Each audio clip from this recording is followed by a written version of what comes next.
Welcome to the interview with the wonderful Hinewai Hausman. She is our 2022 scholarship winner for the Young Leaders Scholarship, and that is with the support of IMNZ and AECOM. I am super excited to be chatting with you today, Hinewai. Did you want to introduce yourself? Yeah, kia ora, Tammy. Thank you for having me, and thanks for this interview. I'll just start off with my mihi to give a bit of background to who I am. So, ko hikirangi te maunga, ko rangitaiki te awa, ko mātātua te waka, ko tūhoi te iwi, ko waiaho tōku marae, no Wanganui, aho, kei papa i oia tōku kāinga I nai nei. Ko Pouwhere Anderson tōku whānau, ko Connor Hausman tōku hoa rangatira, ko Hinewai Hausman aho. E mahi ana au hei kaitohu mā tāmua ki Waka Kotahi. So kia ora everyone, I was brought up in Wanganui. My iwi is Tūhoi, which is Whakatane Bay of Plenty based. So I grew up away from my Māori side of my whānau, and I am the youngest of 7 siblings over in Wanganui, and I'm married to Connor Hausman. We're based in Palmerston North currently, and I'm a principal investment advisor at Waka Kotahi. So I look after the Manawatu, Wanganui, Taranaki and Hawke's Bay state highway networks. So I help the local contract operations team here to manage their pavement and surfacing renewals program. And provide any other support for other assets. I started looking after just only Taranaki as a senior advisor about 3 years ago, and just providing technical advice and cost-effective whole-of-life options for pavement and surfacing renewals for the NOC contracts on our state highways. Typical day for me is I travel a lot to my networks to maintain those relationships with our suppliers and our staff and our regional offices. I'm kind of considered a national arm from our national office into the regions. So we stay connected and we stay consistent. There's one of me in every region. So we're all on the same team. We report to the same manager and we have a consistent approach largely with our approach to our renewals. Love it. Consistency is key. Yeah. You must be really into the new and exciting AMDS being rolled out.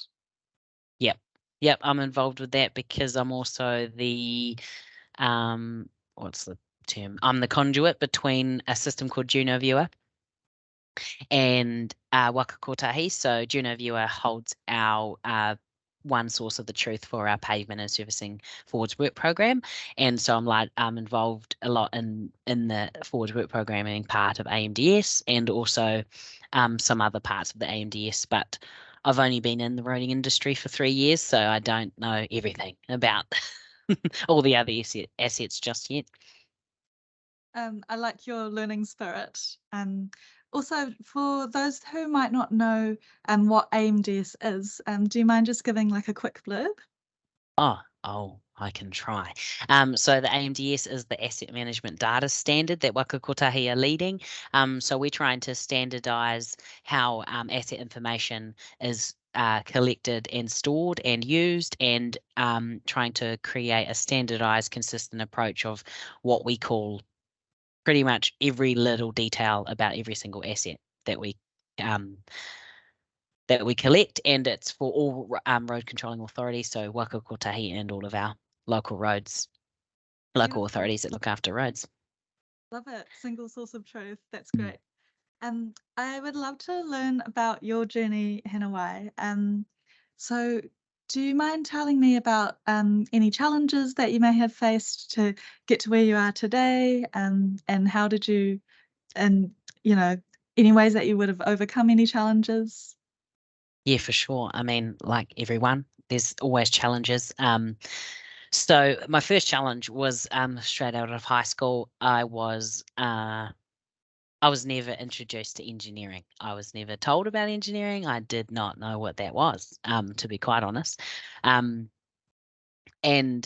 so as a young Māori in Wanganui, there's not a lot of opportunities available to you, but I seized everything that I could. Being the youngest of a large family, we didn't have very much money, so I didn't get to do as much things as I would like. So that's obviously a challenge. I wasn't on equal footing, some may say, that to really embrace all of the opportunities that are out there. And then, so therefore, I didn't know engineering was a thing, but if I could go back, I would definitely study engineering. But a big challenge for me was lack of opportunities. Often I'm quite a loud person and disruptive. So I was always kind of kicked to the side in terms of opportunities because I was never thought of as a very smart student. So I've had to work my way into university and getting qualified. But I think the biggest thing that's helped me overcome some of my challenges is I don't know where I get it from and I don't know how it stays around, but I am extremely confident in my ability to do most things. So, I'll probably figure it out. I've just got this confidence that I could figure anything out. So that's helped me overcome a lot of things. I've never looked at my childhood like I come from a poor family or I've come from not much, because I was always surrounded by love and support and this, I was the youngest, so I was their last hope, essentially, at going to university and getting our family any sort of success. And I kind of embraced that from a really young age. And I think that also gave me some of the confidence that I have today, because I watched my parents struggle and they seem to overcome most things. Yeah, Amazing. I love your energy, and it sounds like your parents gave you like a great ethos to take off from. Um, definitely. and I would love to learn about your leadership journey as well. What would you say makes for a great leader? I think what makes a great leader is your belief in people, your empathy towards people, you kind of take away, you're no longer just yourself. You're kind of a people person. You're not for the benefit of yourself. Um, and I've learnt that from being shown both good examples and bad examples.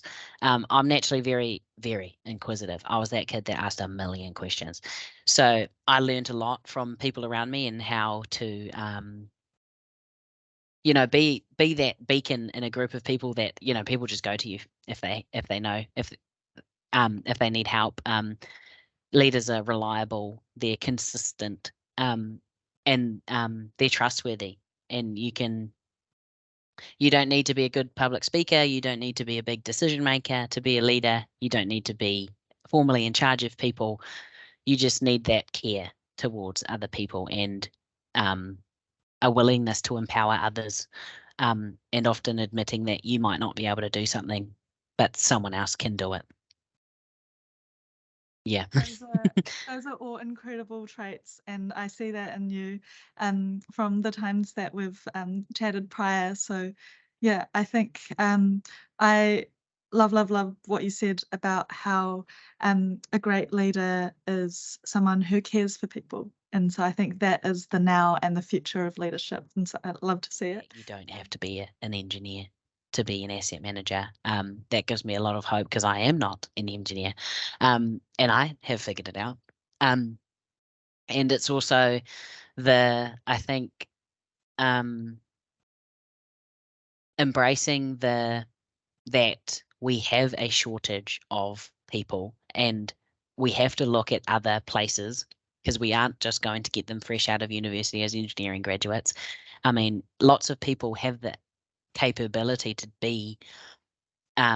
do asset management jobs or work in this industry without having those, you know, those qualifications behind them. They just might have those leadership qualities. They might be like me and they've never been presented this opportunity or these opportunities before. But I just know there's so many people out there that can be involved, that are currently in completely different jobs. They might be in retail, they might be in administration, but there's people out there that can do it, and that have that can-do attitude. That's fabulous. How did you get into asset management? Oh, wow. It was accidental, actually. So I studied rivers and science and geography, and I applied for a job at the regional council because I'm in Palmerston North. Why not? So I applied for a job at the regional council, and it was way above me, way above me. I was totally underqualified, underexperienced, but they saw something in me, not sure what, and they offered me a summer internship. So I was there obviously hustling to be a permanent employee at the council. So I just worked my butt off over summer as an intern in their river engineering design team. And eventually they offered me a graduate position. Absolutely loved it. Did some technical assessments. I was lucky enough to be in Peter Blackwood's team. And Peter Blackwood, if anyone does river engineering, they know the name Peter Blackwood. He's really technically great people leader. And he taught me essentially everything he knows about how river engineering works. And I really loved it. And then just so happens that the guy that looked after the asset management side of our flood engineering assets retired, and they didn't have a plan for replacing him. So Hinewai was there and available. So I kind of just got essentially handed it over. One day he was there, one day he wasn't there. And I just fell into asset management and I loved it. I was, yeah, because it was still flood engineering, river engineering, but there was this aspect of, because obviously a river is quite unpredictable and uncontrollable. But asset management is predictable, and there's an answer, and there's information out there to find, and there's ways of processes to follow and things like that. And so I really enjoyed it. And then it kind of got to the point where I had hit the ceiling in terms of my learning at the council. And I wanted to learn more about asset management. I wanted to gain more experience. So I applied for a role at Waka Kotahi and kind of winged my interview and just tried to be myself, which is confident, passionate, willing to learn. And I landed here as a senior advisor in the in the asset investment team. And again, it's roading. It's a completely different asset to what I know, but I've loved it because again, there's answers, there's people to ask, there's a reliable data set, and yeah, I've loved it ever since. Yeah, and I can see that you're clearly confident in your ability to learn and think on your feet. So that's fabulous. And yeah, what would you say was your favorite thing about working as an asset manager? My favorite thing, probably being able to help people that are in the field understand why they're doing their job, or understand why they have to collect information that often seems quite irrelevant, or why they have to follow certain processes and input certain things, and trying to get them to understand more broadly how their role feeds into both my role as an asset manager and the organisation as a whole. Because in the regional council, we've got drain cleaning, for example, and the people clearing the drains, they don't really want to put in how much or how often or where they are and things like that, basic asset information. They'd get pretty frustrated filling out all the forms and doing all the survey 1, 2, 3s. But when I tried to show them, when I did show them, okay, so this information then feeds into this report, and then this report then feeds into this, and then this actually answers all of these questions, they actually felt more empowered to do their job really well. And that then they were like, oh, but what about this information? You could probably use this information as well. And I was like, oh, that's great, actually. I do need that information. And empowered them to, recognize that they're a small part of a bigger picture, and they're contributing to that, and it's important work that they're doing on the ground. And yeah, and I kind of felt like that local empowerment to the teams is what I really, really enjoy about asset management. Sweet. Yeah. So you're like the visionary that gives them the bigger picture so that they can see what they're contributing to and then feel a purpose in their roles. Yeah, yeah, and they feel Awesome. fulfilled and they feel a part of a larger team, and that's how you keep them employed. Yeah. That's definitely, yeah, that's a really, really good point. What are some other tips for inspiring talent to grow in their asset management journeys? I would say honestly, just believe in them and believe in their abilities and empower them to use their strengths, because often their strengths aren't your strengths. But making them realize what their strengths are, I think, in asset management, because it can get quite monotonous. It can get quite, not very rewarding when you're doing a lot of number crunching and a lot of report writing for them not to then be read, for example. But it's kind of reiterating the importance of the work that we do as asset managers, and because we don't get to build the big fancy stuff, we get to maintain the little things, but kind of showing the benefit that is realized from the work that asset managers do keeps them interested, and I also think the benefits in the community, we use this information to then open this road after the cyclone, because we knew all of the asset information in that area and we knew what to do, and things like that. I think it's just staying connected to your outcomes and connected to your values, and yeah, I think that's it. Yeah, it's so important. And what would be a piece of advice that you'd give your younger self? Oh, other than study engineering, not that we need it, but I would have loved that. It's never too late. Yeah. Oh no, it's too late. No, but to my younger self, I think it would be ask more questions. I mean, you already think you're asking a lot of questions, but ask more. Just keep asking and keep prodding and keep watching and learning.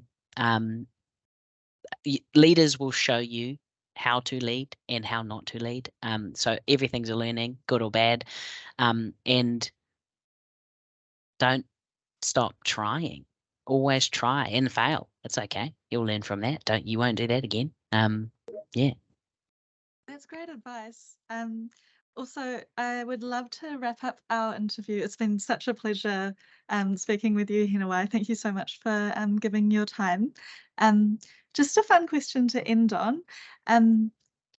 What's something that people might not normally know about you? Oh. Oh. I am the second strongest woman in New Zealand That's incredible. of all sports, of all women. Okay. How what's the weight that you can lift? Oh, I can deadlift 260 kgs. Shut the front door. That's Yeah. amazing. And if you're the second strongest, Yeah. how much can the first strongest lift? 270. 270. Oh, that's pretty close. Pretty close. The world Yeah. record's 300, which I want to get. You'll definitely get there. Yeah. Oh my goodness. That is a fun fact. Thank you so much, Hinewai, and thank you everyone for enjoying this interview. I hope you got a lot out of it. I know that I definitely did. And yeah, enjoy the rest of your day. Thank you.